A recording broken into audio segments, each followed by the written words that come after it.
Hey y'all, what's going on? It's an intimate group this morning because I just put up the page. I didn't even know exactly if I was going to be able to do it this week, which would have been sad if I couldn't at all, but I made it in time. I'm in New Jersey, close to the New York City that everybody talks about. I'm in Englewood, is that right? Englewood, close to Hackensack. Who needs a house out in Hackensack? Is that all you get for your money? Yeah, you know what I'm talking about. I love that when I was a kid. I was a big Billy Joel fan. Who's a big Billy Joel fan out there? Who out there? Tell me. I'm just going to grab a Kleenex because I got a runny nose. I'm not sick per se, but I did get a little something. When I was in Japan, I got a very low level something that I have.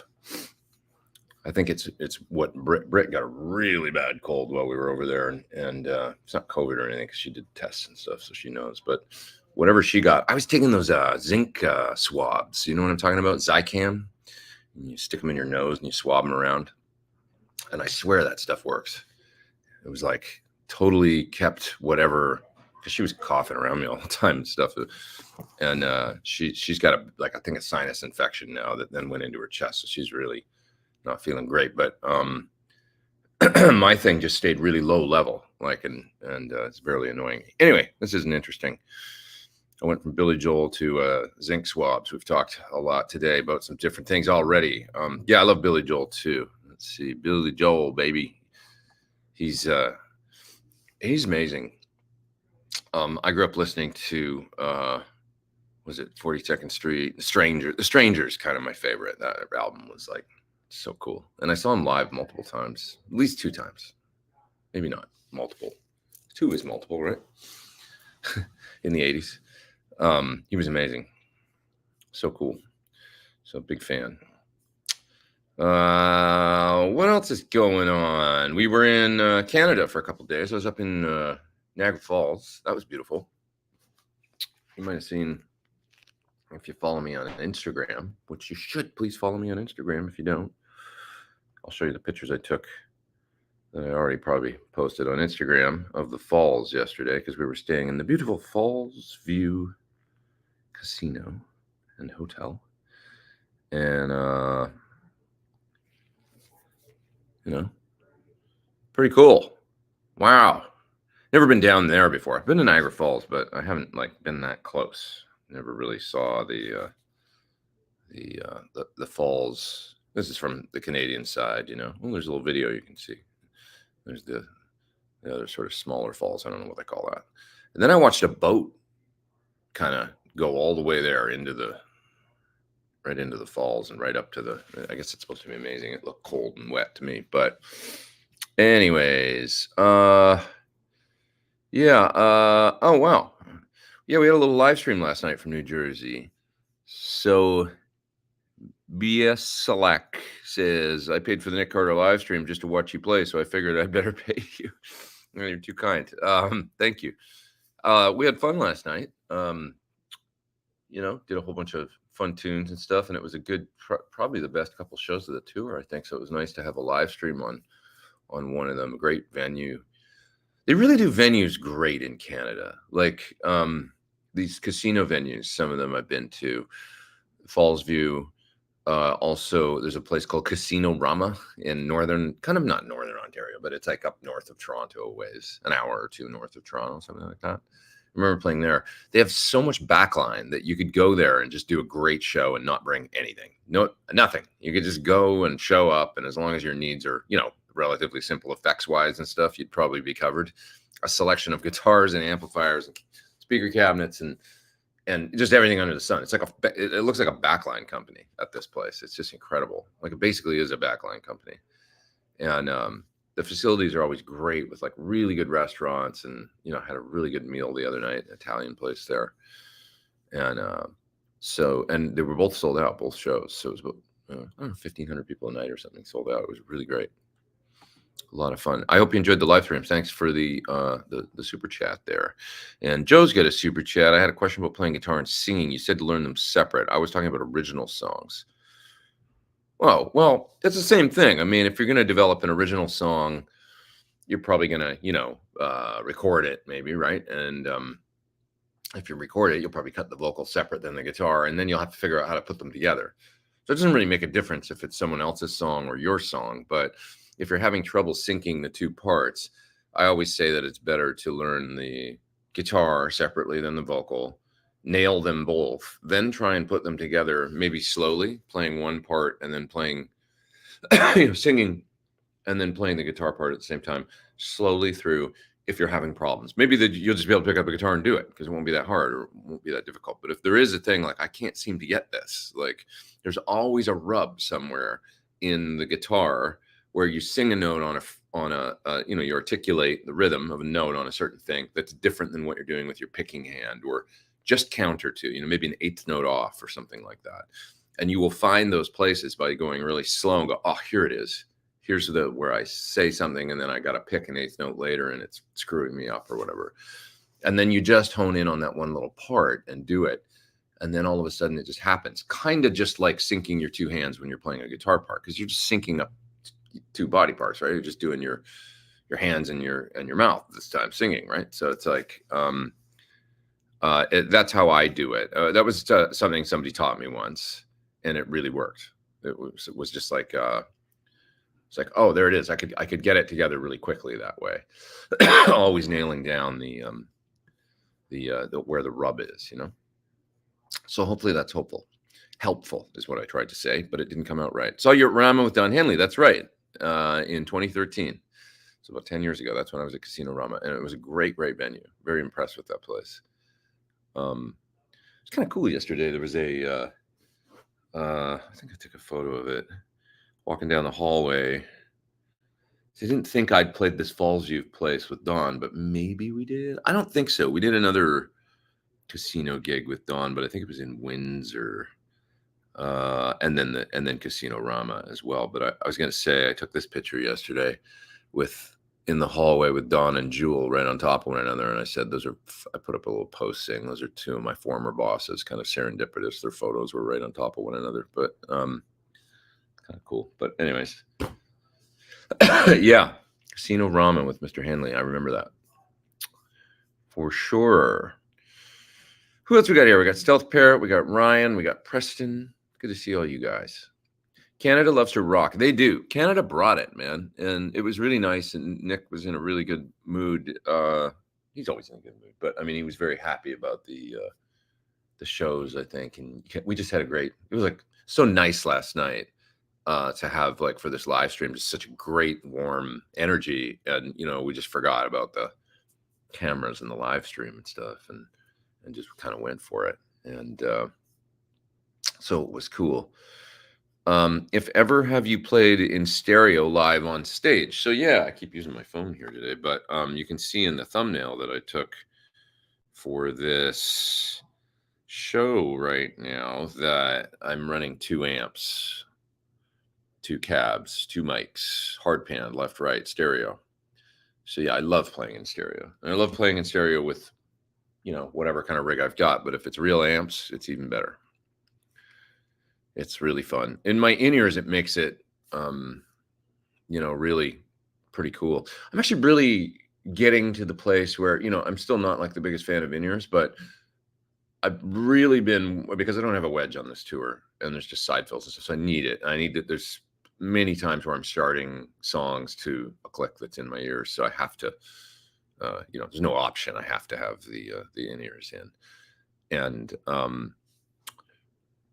but because I'm using these ASIs with the ambient feature, excuse me, and I'm really using a lot of the ambience on this tour, almost to the point where it's basically like I don't have the in-ears in, it's like I've got a ton of the crowd mixed in the ears. Last night we were playing the last song, which is everybody, you know what I'm talking about? And the crowd is so loud on that. They're just like screaming on that. So I really wanted to hear it. So first I pulled out an ear and then I thought, wait a minute, why am I doing this? I don't need to do this with these. I put the ear back in ear, and then I just pulled the ambience way up. And it was like, yeah, there it is. It's basically the same thing, but then I've got my mix in my ears. And I'm really kind of getting used to it, actually. So maybe I don't know. Maybe I'm going to use them more and more, I think. Yeah. Is anybody else out there got them? I know some people that watch my live stream have tried them. They're really cool, man. I mean, I got to say, for the generics, I'm using the generics. I have a set of ASI molds as well that I don't like as much. They're, you can't get them in and out as fast. And I don't really feel like they sound better than the generics. That's just my honest opinion. They're not, they're sensophonics, they cost $2,500. And I spent all this money, and then I tried them and I was like, I gotta say, I just think the standard set that I think is $700 that they sell with all the electronics and everything, and just the foam buds, for me, they work great. There's no comparison with regular in-ears to me. So I got to give it to them. They really make it just so much more fun, for me. So pretty used to it and having a good time. And when your rig's in stereo, it really helps because you really have that big sound in the ears, and got lots of delay going and stuff. And you played Dirty Laundry last night. Yeah, we did. We do a abbreviated version of Dirty Laundry in the set, which is really fun. Yeah. Ben finds Jewel very attractive. Jewel's a badass. She's like one of the guys when you hang out with her. Have you listened to the Van Halen tracks and stuff that were leaked? Yeah, I have. Yeah, it's really good. It's so much fun to listen to. I haven't even gotten through it all, to be honest. But yeah, what else we got here? Let's see. You and Mitch Malloy ever going to do a Van Halen thing? We did it that one time, and which was fun, Did Two Notes ever reach out to you about releasing the Opus video early? I'll tell you what. I'm always the guy that has the video late, and there's always somebody that puts out a video first. And there's always this schedule with embargoes and stuff surrounding a product. And I find it all a little, this is just me speaking frankly, I find it all a little ridiculous about a video coming, it's got to be this hour on this day and a worldwide synchronized release. And it's like, whatever. And it's like, I don't know. I've done a lot of work for Two Notes. I still have work to do for a video for their captor. I made a bunch of presets for the captor, I think 20, using my signature cabs. I made a bunch of presets for the Opus, did the video for the Opus. Yeah, I got to finish the captor video as well. And I've done a lot of stuff from in the past over the last, however many years. And I've done a lot of, I'm friends with the president, and we're all good, and they're a great partner. They're cool guys, and they do good stuff. I was in Japan when I put that video out, and I was like trying to have fun because we were on vacation and not work and stuff. And I knew I had to get it uploaded that day, and I busted my ass to get it done so that, before the Japan trip, so that it would be ready on that day. And I was there, and I'm like, what time is it supposed to be? And I'm like, well, it's the second here. The second is the release day. I want to go out because I'm in Tokyo. Publish. That's what I did. And I was just like, I don't want to think about this anymore. And like, I've been, I don't know.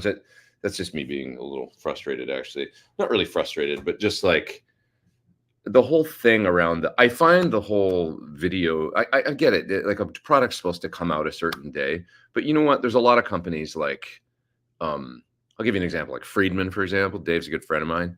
When he has something coming out on, say, a Thursday, he's like, I don't care, man. Put it out like at 11 o'clock on Wednesday night if you want to. Like, if you want to be, it doesn't matter. Like, why does it matter? Because I know it's going to come out on their web. It's going to come out 6 hours later. It's going to come out 12 hours later, whatever. But it just gets people talking about it, and it doesn't make any difference. You know what I mean? And I'm always the late guy. So somebody else has always got their video up first. And then if you're into which I'm not like into the YouTube competitive thing at all, I don't really care. Like, I just do what I do. And I figure you guys are going to, I've got my little crew and stuff. And I figure that people are going to watch if they want to watch. And, but I just thought, Well, I'm just gonna do this now, and then it's probably gonna be good for the video. That's honestly what I did. And if anybody has a problem with that anywhere, they can speak to me directly about it. And because it's like I just kind of like I do a lot of work for and it's like I don't know. I'm a little bit like I'm a little bit like take it or leave it these days when it comes to what I do, and I've been that way kind of for a long time. But people and companies, to be fair, are very good about just letting me do my thing. I don't give anybody like approval on things or anything generally. I mean, 99% of the time, it's like it's like the deal is send me the thing. You want presets? I'll make you a bunch of presets. You want a video? As long as I like the thing, of course, that's always my the caveat, right? But I'll make you a video, but it's what you get. Like what I do is what you get. There's no revisions or like, that's how I roll and stuff. And it's just kind of like, you want my video, it's going to be, and I think the video has, take a look. I'm just curious on this video that we're talking about. I just want to see how well it's done. It's almost at 50,000 views. So,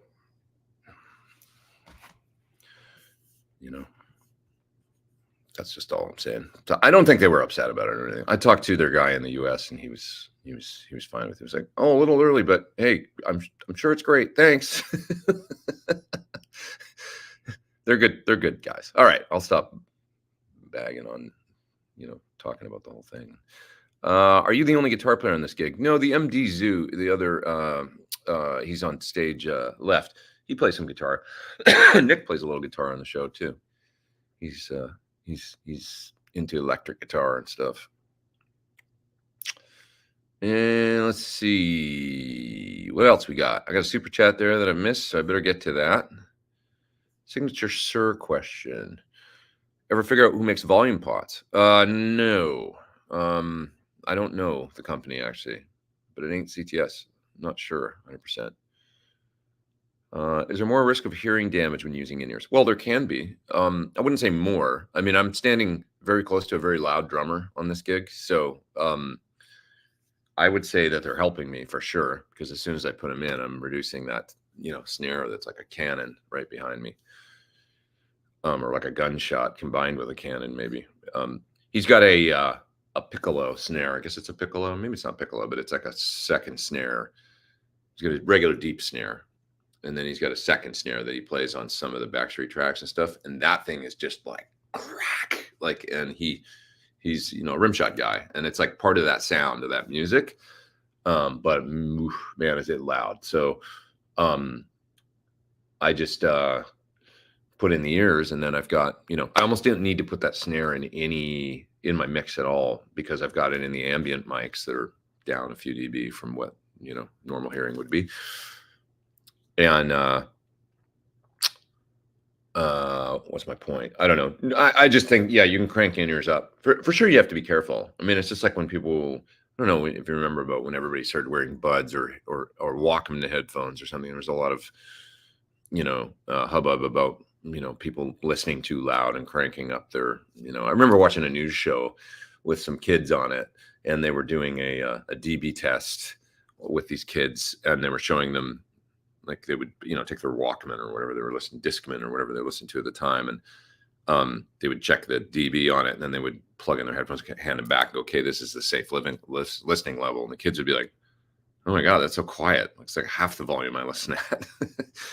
So you have to be careful, because I think the only thing with in-ears is you want to crank it up because you want to feel it, but you're not going to feel it in your ears, so you tend to turn it up louder, because it's like we want to feel, and I often, at least a few times in the set every night, I'm like, man, my ears are loud right now, like I should back it down. And I do, I try to, but I generally find that my ears, like when I use in-ears, my ears aren't ringing as much as if I just don't wear them. Classic Rock Show, when I play with those guys, I'm really far from the drummer, so drums are the main offender for me. And guitars are like, I'm not using some double stack with cabs right behind my head. It's always shooting at your pants, kind of. And I don't play super loud on stage. I have some volume going. I like a little volume for sure, but not super loud. So I feel like, when the bass amp's way over there and the drums are way over there and the guitar amp's just behind me, and kind of, I can play like that. That's fine. But when the drums are right beside you, get a little crazy. Okay, sorry, getting long-winded here. I'm gonna move down and grab that super chat that I just missed. Sir, SL67 Mark II based on your amp with the 3 switches for caps and stuff. Yes, basically. Yes, Daniel. So the new Sir Mark II is based off of basically mods that I worked on with John. Yeah. You've got the option of the kind of the 2 different mid values. One of them which lifts the EQ a little bit and has a little more gain. Just because it's letting a little more signal through the EQ and kind of hitting the next stage a little harder. And then the bright caps, 4700 and in about there, 100 PF like a JTM 45 or no bright. And it's great having all those options. Just great. You can really get a variety of tones and the blended tones if you want to jump the channels and stuff. It's really cool. And a redesigned master that's really great. That's something that we kind of tuned in a little bit, and it's really cool. It's much more when I tested the new master, the old one was good too. I mean, I used to use it quite often to tame down to gig volume, so on 7 or something, and then it would be like, yeah, amp basically sounds the same. It's great. But when you go lower and lower, it starts to be like it makes the presence kind of act funny, post-phase inverter master on a Marshall, and it'll tend to sound could be a little fizzy at low volumes. Just a little like almost like a little mid scoop. I don't know if it's fizz or if it's just that the mids seem a little attenuated. So then it's like you get more highs and lows. With the new master, so I did some volume match tests where I was like listening to the new one compared to the old one, and I did some recordings at the same volumes. And when I listened and compared with the 2 different circuits, the newer one had more consistent and rich mids that sounded. I think that's the main thing I noticed was just the mid range sounded really nice, and the way that it sounds when the amp is at full volume and loud. So it's pretty cool. Thrown down for the coffee flow on the road. Thanks, Arthur. Appreciate that. Thanks, man. I just got a triple shot Starbucks oat milk latte up the street, and so I'm rocking that. And I had one on the bus earlier. Lots of coffee in me right now. That explains it. I'm looking at the Tonex, but I found when I tried it, everything sounded very muddy, especially the plexis. Finding the same thing with HX Stomp. I don't have this issue with the Boss IR 200. Well, you can put your own thing in there and just do your own trip. I mean, that's the neat thing about the Tonex. It allows you to capture. So I know it's a little more work, but that's what I always recommend doing. And it's what I like about the Quad Cortex and about the Tonex is that I can go in and I can do my own thing, like generally all these devices are my, like I don't use user stuff that much. I would say if you need there's this guy, Amalgam or something, or Analog M or Amalgam or something that he's got some packages available. He's on Instagram and stuff.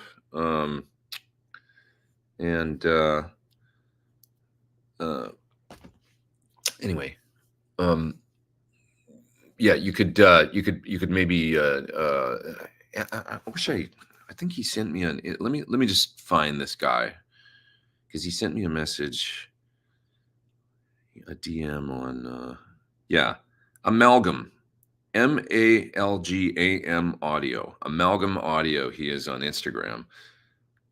Just do a Google search for Amalgam Audio Tone X, or if you've got a Quad Cortex. I got to say his stuff is great, and he's accurate captures. And I think he does direct ones as well as with cabs. Try some of his, because he's doing some beautiful amps, some nice old amps, and And then if you just combine them, I mean, he's obviously, like I say, he's done some with cabs and some, you know, that are direct, I believe. So you could use direct ones to do, you know, combine with an IR of your choice, you know. And at that point, you know, you should be able to get a pretty good sound. I mean, the Tonex is a great device, and it's very accurate, and you can get great captures with it. So you should be able to get somewhere in the vicinity of what you're used to with other things, at least, you know, I would think. Okay. Let's see. Tom says he finally got around to hooking up his IRX with the H90. Sounds really good. Yeah, the IRX is a great box. Really, really, really, really good.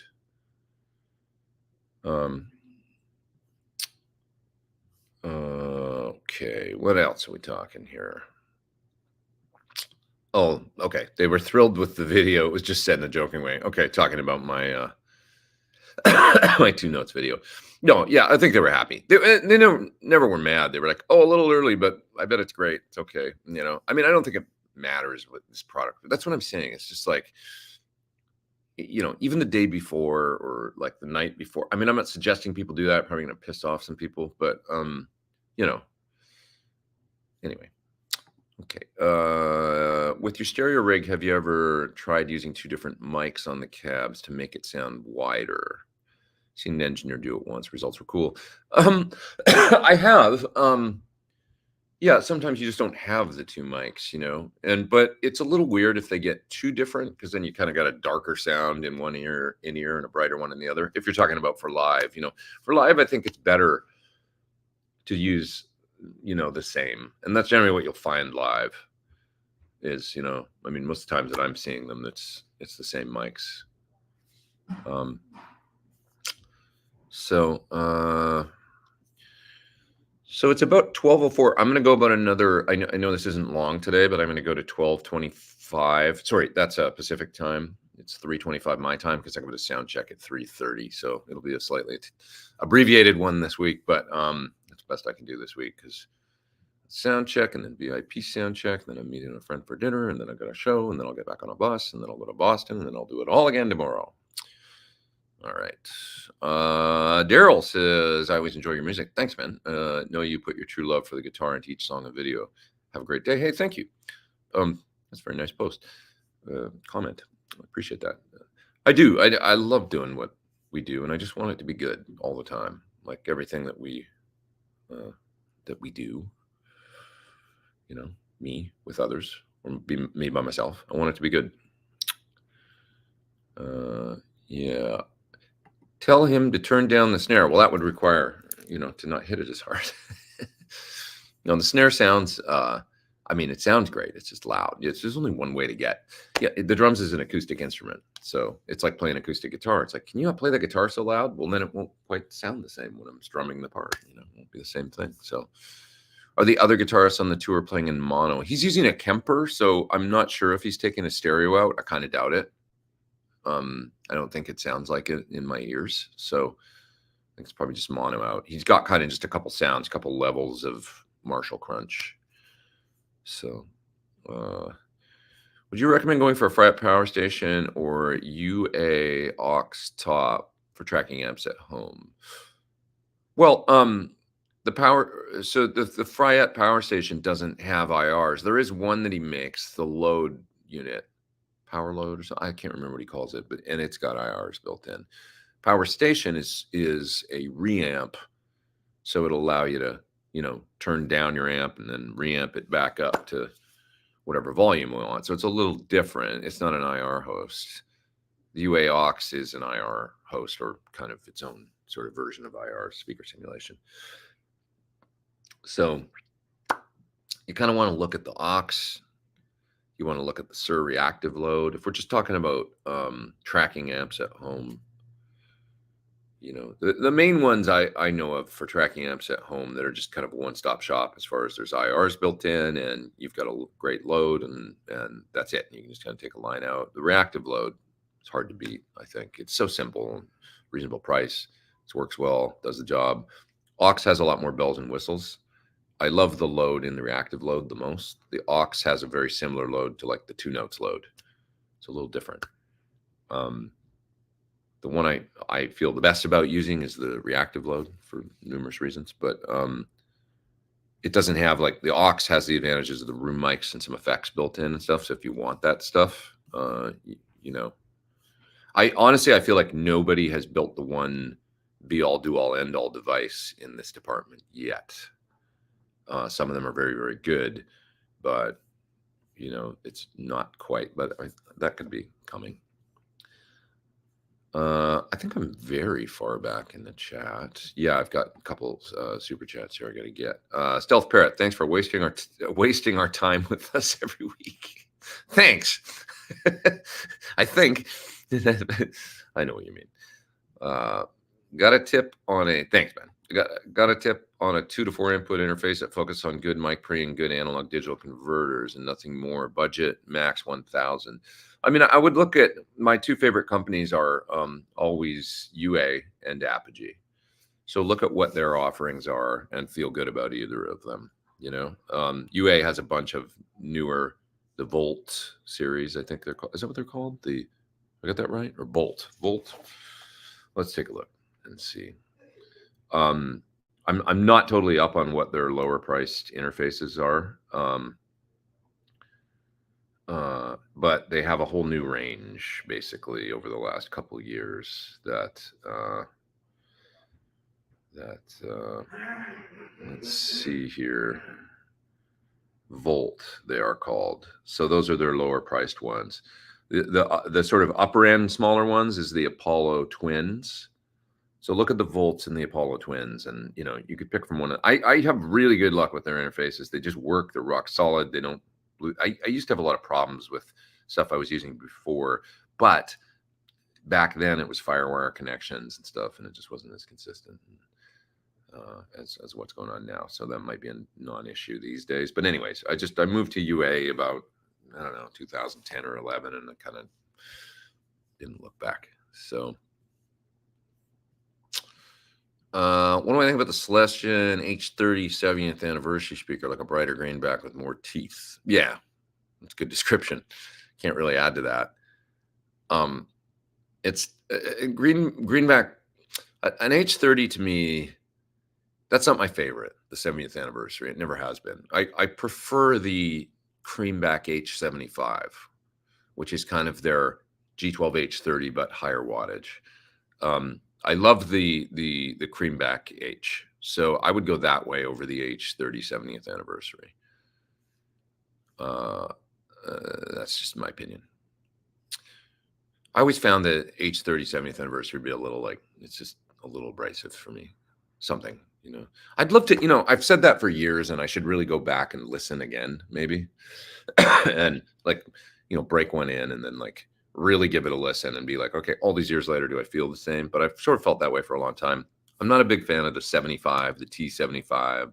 Not a big fan of the 70th anniversary H30.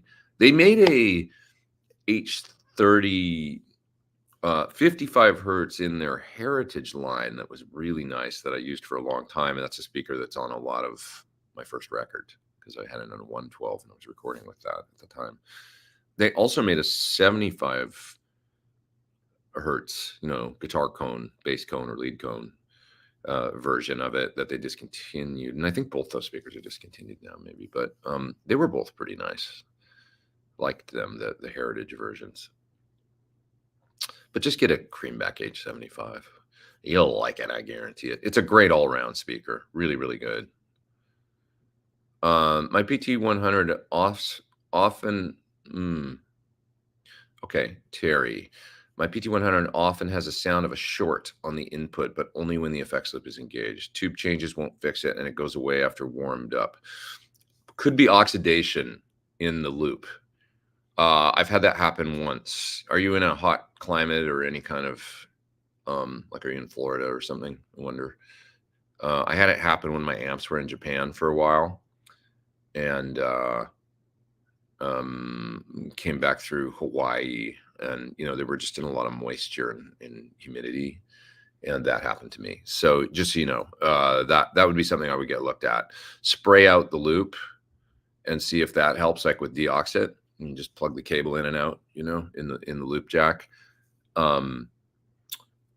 Could be something else, but that would be my guess. It's only when the loop is engaged, so it's not on the input. It's when you're engaging the loop, and the loop, creates a loop, and then you've got another sort of 2 points in and out of the amp, and it can just be an issue. So, anyways, only had that happen on one amp that got oxidized in there, but spray, get some deoxide, spray it out, plug the cables in and out, see what happens. And then if you continue to have some issues, I would get it to Sir to have him look at the loop. Let's see, wondering how you have your H90 and your loop switcher. I don't. It's in a parallel mixer. So I've got it in the Musicom Lab parallel mixer. And you're asking, oh, I see what you mean, because there's two. It's like having two effects units in one. So actually, to be exact, the effect send comes from my amp and comes into my pedal board. And the first thing it goes into is the H90A processor, the first one. And then I come mono out of that processor, and then I hit the parallel mixer. And then in two loops on the parallel mixer, I've got the second half of the H90, and I've got my SDE 3000 EVH delay. So I'm using the first part of the H90 as a mono processor right off the effects send to my amp to do certain things in mono in front of the parallel mixer. And then the second processor is in stereo in the loop. So that's how I'm doing it. Does that make sense? I know it's a little complicated, but that's just the way I decided to do it. There's some things that I want to do. For instance, I use a filter on a certain sound in the set that I'm doing right now, filter on the H90, where I've got it programmed to do a filter sweep. So it starts closed. So I'm playing chords and it kind of goes,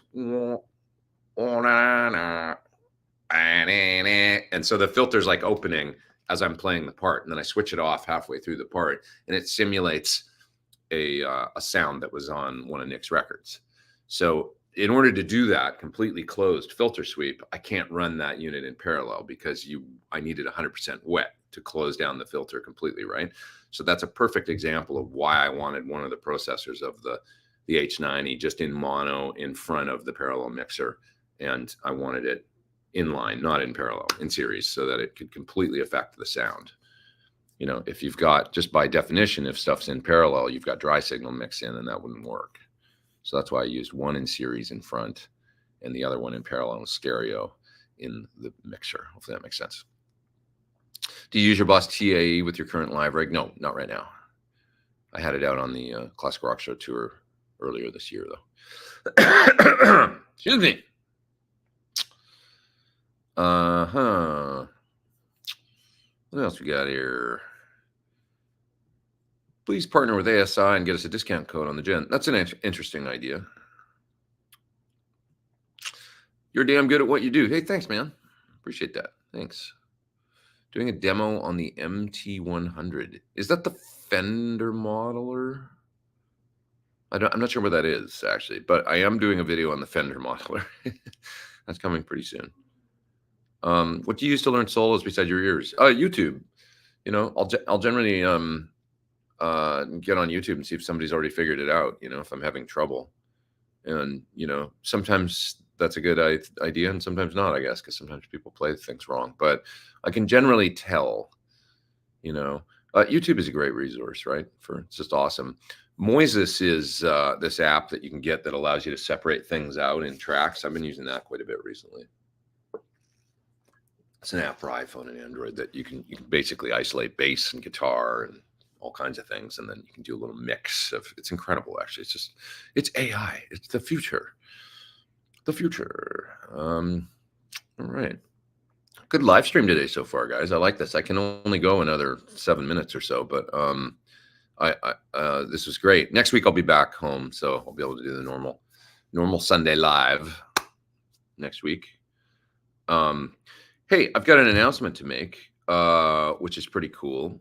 And that is, I'm going to have a very special guest, Mr. Kim Thale from Soundgarden is going to come on the show coming up in a few weeks. It's 3 or 4 weeks. I'll put up a watch page good and early. But we're going to talk about his new signature Guild guitar. And I'm sure we'll also have lots of notes to compare and stuff like that from, I had to learn a lot of his parts to play on tour. And I've met him a few times. He's a sweet guy. Always enjoyed chatting with him and stuff. So it'll be great to have him on. So I'll put up a watch page, and it's going to be a lot of fun. I can't wait to speak with him, actually. So it should be really great. Okay, what's this? Let's see. Did you get any comments on the Edge UAFX setup for the Sphere in Vegas? I don't know anything about that, actually. What's that all about? Was Edge using like is he using UA pedals or something to play the Sphere? That's interesting. I mean, like the maybe AC30 pedal or something. I wonder. You know more than me. Tell me. I guess I should go on the gear page more. Matt says, when programming your rig for a gig like this, do you mostly scenes or individual effects on and off? Do you have one lead tone, or do you just have a boost that kicks in? I have one main lead sound, but I mean, I do many different, I've got one default lead sound, and then I kind of, if a song has a certain delay time or something, I'm always modifying, to get the exact sound for certain songs, for example, like somebody mentioned we played Dirty Laundry. That has a very specific 8th note delay, bang, bang, delay. And you need that delay to play the solo, right? So that's a specific lead sound just for that song. So I'll dial in the delay time and all that stuff for, and sometimes like on a song like that, I'll just use the lead channel on my amp. I won't use a boost pedal because it's too much gain for, certain things.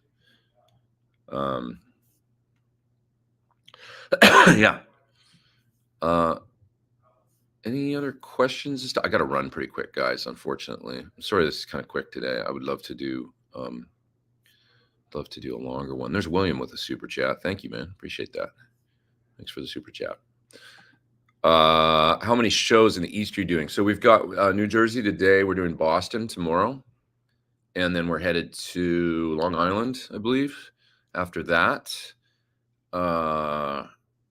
and there's one in Pennsylvania, and I'm missing one. I can't remember, but it's all on Nick's website, Nick Carter. Yeah. Richard's asking what I use for DI gigs. I've been using for DI gigs the Quad Cortex mainly, but I've over the years used Axfex, Kemper, and Helix. So done it all with those. Have you ever tried the Celestion G12M67s? G12M66. You mean G12M65, I think. Yeah, I have those 65s in one cabinet. Marshall sent me an amp to do a review of. The if you watch my video for the JTM 20, the little 20 watt, that cab is a vertical with those 65s in it. Wasn't my favorite speaker for a long time. Didn't dislike it. Felt like it was a bit too much mids for me, and I preferred the G12 H75. The one I was talking about earlier, the Creamback 75. But I think we're talking about the same speaker here. Are you talking about Creamback G12M Creamback 65? I think is what you're talking about. You could also maybe be talking about the large dust cap 65, which I'm not as familiar with. I have the cab with those two as well, but I've only used it really with my Hedgehog. Anyways, I was going to say just that Marshall cab with the Creamback 65s does sound really good. That I have. I used it in that video, and I was like, this sounds great with this amp.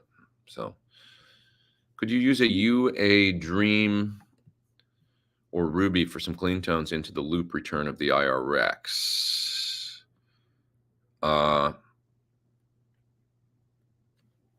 Yeah, you could use a Dream or Ruby into the loop return of the IRX. Why would you want to do that though? For some clean tones into the loop return. You'd need to use a switcher. If you incorporate a small RJM or maybe Boss, you could do a loop switcher and actually switch in and out the front ends. Yeah, you could do that. You could add like a clean channel. Sure. Kind of be neat actually. I don't know that you'd be able to do it and disable the IR in the. Yeah, you'd probably have to use no IR in the UA Dream or Ruby and use whatever's in the IRX. But that'd be okay because you could MIDI switch to do. You could load whatever IR you want in the IRX for your clean sound. Yeah, could be done and would be a pretty neat little direct rig, maybe with an RJM switcher on a pedal board, a couple effects, choice stuff. Talk to Friedman about that. He could make that work for you and make a cool little DI rig for sure. Yeah. Yeah. It was cool to see you hook up with Yogi in Japan. Agreed. I had a great time over there, man. I've heard Kim is funny as hell. Yeah, he's sweet, and he's really sweet. He's just sweet. I like him. Nice guy. So, yeah. Ed switched to all UA stuff for the Sphere setup. Really, I didn't Sphere setup. I didn't know that. I got to learn a little more about that. Are you singing on this run? Yeah, I am a little bit for sure. There's another super chat there from Philip. Thank you as always. Love the Classic Rock Show video releases. Awesome, man. And you say we killed Barracuda. Thanks, man. Yeah, Jess sang it really great. I love how she did it. You know, she's great at. She's a great singer. So I think in the next set for next year, she's going to do more cool stuff. I made some suggestions about some other stuff for her to sing because she's kind of underutilized in the show, and we're going to change that. Guys, I got to split. I got sound check in 6 minutes, so this was kind of a short one today, but really good. I really enjoyed it, actually. Great questions, and thanks for being here and understanding. Now, next week I'll be back at my regular time, 11:45 or so Pacific. And I'll go a full 2 hours and stuff next week and make up for this week. Yes, I will. And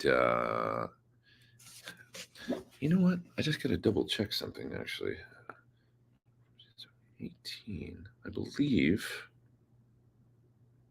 Yeah, I get back next Saturday. That's right. So then 19 I'll be in. Yeah. So yeah, all good for next week. All good. And we'll have a fun one next week. And then we will carry on. And yeah, watch out for. I'll put up a watch page for the Kim. I believe it's December 10th. Is that a Sunday? It'll be December 10th, I think. Yeah, so in 4 weeks or so. 1, 2, 3, 4. We'll have him on. It's going to be at a different time when he does it, just because of scheduling. He's got to do it around 2 p.m. or something. So it'll be in the afternoon. So for those in Europe, you'd have to stay up pretty late. But that's what we're going to do. We make exceptions around here sometimes. All right, you guys. Love you all. Thanks. And I'll talk to you later. I'm signing off from New Jersey, heading to sound check. Take it easy.